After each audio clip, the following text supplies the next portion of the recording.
mean, unfortunately, what I've learned is that legacy media propaganda is very effective at making people believe things that aren't true. What would an example of that be? That I'm a Nazi, for example. What's good, everybody? St. Beloy, back at it again with another pre-record. Everybody, say hello to my special guest, Dollar Store Mike.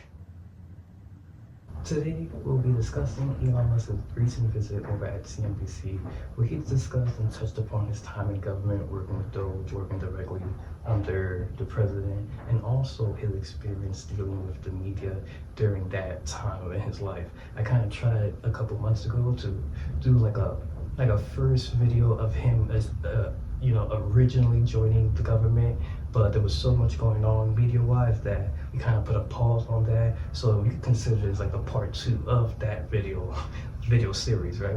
But at the end of that clip, I'm gonna add another clip where Elon discusses coming back to Tesla, moving forward with his companies, and essentially painting a brighter future. Thank you for stopping by. I hope you enjoy the rest of the video. Please do me a favor, like, comment, subscribe, and enjoy the rest of your day.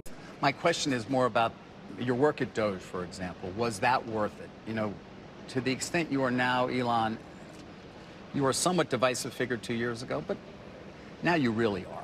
I mean, there are people who love you, but there are a lot of people who dislike you, some of whom were your customers. And I wonder, was it worth the undertaking at Doge and everything else that you've done and how outspoken you've been in terms of the things you believe in to antagonize so many potential buyers and or users of things like a robo-taxi? Well, I mean, unfortunately, what I've learned is that legacy media propaganda is very effective at making people believe things that aren't true. What would an example of that be? That I'm a Nazi, for example. Right. And how many legacy media publications, talk shows, whatever, try to claim that I was a Nazi because of some random hand gesture at a rally where all I said was that my heart goes out to you, and I was talking about space travel. And I guess I wonder, as you start to transition now back to Tesla in a more significant way, was it worth it? Yeah, first of all, any program in USAID that had any semblance of merit was retained and folded into the State Department. So, and if there's some exception to that, we're all ears and we'd love to look at it. We just want to see the evidence that the program was actually doing good, and not just funding graft in D.C. and warlords in some country.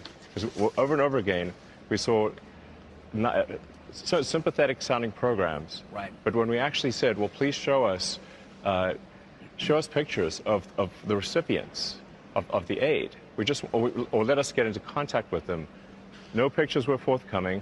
They didn't give us any contact information. And we're like, look, we're not going to send money to DC grafters and warlords. That's not a good use of money. So that's not what we're going to do. Now, invariably, when you stop waste and fraud, it's not like the fraudsters admit their guilt. They don't say like, oh, isn't it so great that the money we were getting, fortunately, has been stopped. They will obviously come up with a sympathetic sounding claim that claim has no merit. That all